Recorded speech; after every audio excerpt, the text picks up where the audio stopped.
रोक न्यूज पहा आता नव्या रूपात. दिल वही सोच नाही.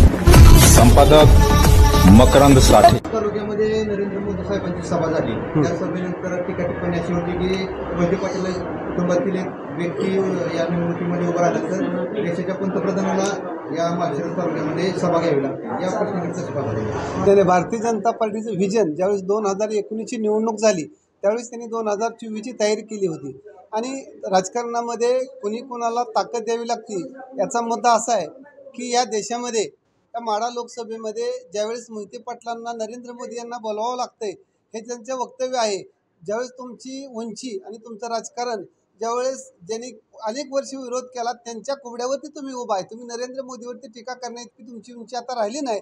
कारण तुम्हाला ज्या माणसाने ज्याच्यावरती तुम्ही भ्रष्टाचार त्यांची टीका टिप्पणी जातीचा दाखला काढण्यासाठी समाज भडकून आंदोलनं केली त्याची तुम्हाला गरज घ्यावी लागते. त्याच्यामुळे नरेंद्र मोदी देवेंद्र फडणवीस यांच्यावरती टीका करण्याचे दिवस तुमचे संपलेत. आणि तुम्हाला नरेंद्र मोदींचं तर सोडाच देवेंद्र फडणवीस यांना सत्कार करण्यासाठी 1 किलोमीटर मागं पळत जावं लागतं. ह्यात तुमची उंची कळती. तुम्ही बाकीच्या गोष्टी बोलण्यात काय तथ्य नाही. नीरा देवधरचं श्रेयवाद घेण्याचं जे त्यांचा डाव चालू आहे की आता मुद्दा शिल्लक राहिला नाही हो. लोकांना भावनिक करायचं आणि फक्त खासदार रणजितसिंह नाईक निंबाळकर यांनी जो कामाचा केलेला व्याप आणि या तालुक्याचे आमदार राम सातपुते साहेब यांनी विधानसभेत प्रश्न विचारल्यामुळं खऱ्या अर्थानं प्रश्न मागे राहिला. आज तुम्ही दाखवा की विजयसिंह मोहिते पाटील यांनी जर मनात आणलं असतं तर ही योजना 2000 सालीच आपल्या भागाला पाणी आलं असतं. परंतु दादांनी उपमुख्यमंत्री असताना जो स्लॅब बसवला होता तो स्लॅब उठवला त्यावेळेस त्यांनी लिहून दिलं की आम्हाला कॅनलची गरज नाही. तुम्ही आत्ता कशासाठी बोलताय? आणि तो प्रश्न जो आहे त्याचं आपल्याकडं मंत्रिमंडळाचा ठराव आहे त्यांनी केलेलं की आम्हाला पाणी नको, आमच्या जमिनी पाहिजेत. तुम्ही एकीकडे जमिनी वाचवताय, एकीकडे पाणी बोलताय. तुम्ही द्विधा मनस्थिती आणि तुम्हाला आता असं बोलण्याची वेळ का आली तर तुमच्यासमोर तुम्ही सगळ्या आटापिटा करून आता सर्व थांबले. परंतु आता पराभव तुमच्यासमोर दिसत असल्यामुळं केवळ आणि केवळ तुम्ही श्रेय घेण्याचा प्रयत्न करताय. परंतु माळशिरस तालुक्यातील आणि माढा मतदारसंघातील जनता सुज्ञ आहे. त्यांनी ओळखलंय की आता मोहिते पाटलांना दुसरा काही आसरा नाही. तुम्ही एकीकडं उत्तम जानकरचा आसरा घेताय, दुसरीकडं शरद पवारांवरती तुम्ही गेल्या वर्षी शरद पवार साहेबांना ज्यावेळेस भारतीय जनता पार्टीमध्ये आला त्यावेळी हाफचेटीवरती फोटो पाठवले होते. तुमची विचारधारा एवढी खाली गेली की आम्ही जनसंघाचे कार्यकर्ते म्हणताय आणि आज तुम्ही लगेच तुतारीकडे जाताय. ह्याच्यावरनं तुम्हाला आता पराभव समोर दिसतोय.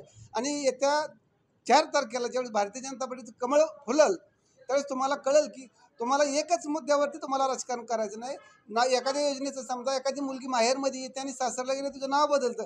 कृष्णा भीमा स्थिरीकरण केलं काय आणि कृष्णा भीमा फ्लड डायव्हर्जन केलं काय? लोकांना पाणी येतंय ना, नाव बदललं म्हणून तुम्हाला वाईट वाटण्यासारखं काहीच नाही. कारण हे काम आणि श्रेय फक्त रणजितसिंह निंबाळकरांचं आहे आणि त्याच्यामुळे तुमच्या पोटात दुखते. आणि ही वेळ तुमच्यावरती निश्चित पुढच्या काळामध्ये आल्यानंतर तुम्ही कळाल की भारतीय जनता पार्टी काय होते. आणि आपली चूक मोठी चूक झाली ही समजेल त्यावेळेस वेळ निघून गेलेली असेल.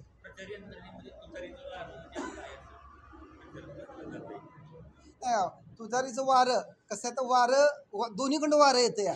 एक गरुडवरनं वारं आणि एक शिवरत्नवरनं वारं. ते वाऱ्याचा वेग एवढा आहे की आपण वायटूळ असते ना तशी वायटूळ आहे. पण वायटूळ काही क्षणापुरती असते, वारं कायम वाहतं. आता भारतीय जनता पार्टीचं वारं जे सुप्त वारं आहे तुम्ही बघाल. तुम्ही सामान्य जनतेमध्ये आपण मीडियाला माझी कळकळीची विनंती आहे की नरेंद्र मोदी यांनी कामाच्या जीवावर तुम्ही आज एका पण बँकेत जावा. आज दुष्काळ निधी आणि तुमचा नरेंद्र मोदी PM किसानचे पैसे काढण्यासाठी लोकांची गरज झाली. त्यांचा तुम्ही सुप्त कानोसा घ्या की कोण तुतारी, कोण मोहिते पाटील, कोण जानकर. हे लोक म्हणतात की आम्हाला नरेंद्र मोदी यांच्यामुळं पैसे मिळतात आणि आमचं मत नरेंद्र मोदीला आहे. आता काय झालं, दोन्हीकडून दहशत आहे. 4 पैलवान, 10 गाड्या आणि लोकांना आता मनामध्ये दहशतीचं वातावरण 100% आहे. परंतु 7 तारखेला ज्यावेळेस माणूस त्या ठिकाणी जाईल त्यावेळेस प्रभू रामचंद्राला स्मरून कमळाच्या चिन्हावरचं बटन दाबील याची मला खात्री आहे. माळशिरस तालुक्यातील जनता यांच्या दहशतीला बिघालेल का? अजिबात नाही. कारण अनेक वर्षे दहशत घालणारे आणि तुम्ही दहशत कोण घालते तर त्या दिवशी देवेंद्र फडणवीस साहेबांनी सांगितलंय एकतर मी कोणाच्या नादाला लागत नाही, जर नादाला लागलो तर नाद पुरा केल्याशिवाय सोडत नाही ह्याचा विश्वास आम्हाला आलाय. त्यामुळे दोघं एकत्र झाली दहशत केली तर काही फरक पडणार नाही. तुम्हाला माहिती नसेल 1990-95च्या काळामध्ये ज्यावेळेस सुभाष अण्णा भारतीय जनता पार्टीमध्ये लढत होते त्यावेळेस त्यांच्यावर एकही कार्यकर्ता नसायचा. अण्णाबरोबर सामान्य कार्यकर्ता तरी 77,000 मतं अण्णांना पडत होती. कारण लोकांना मोहिते पाटलाची दहशत नको आहे ना, त्या दहशतीत ह्यांची दहशत मिळाली. मी लोकांना काय त्यांच्यापासून विकास आहे. दोघं जर एका नीरा देवधरच्या पाण्यासाठी एकत्र आले असते, रेल्वेसाठी एकत्र आले असते, लोकांनी स्वागत केलं असतं. एकाला खासदार व्हायचं, एकाला आमदार व्हायचं, ह्याच्यासाठी एकत्र हे लोकांना कळले, तरुण पिढीला कळले. कारण नरेंद्र मोदी यांच्याकडे देशाचं व्हिजन आहे, त्यामुळे लोक नरेंद्र मोदींच्या पाठीशी ठाम आहेत, याचा मला आत्मविश्वास आहे.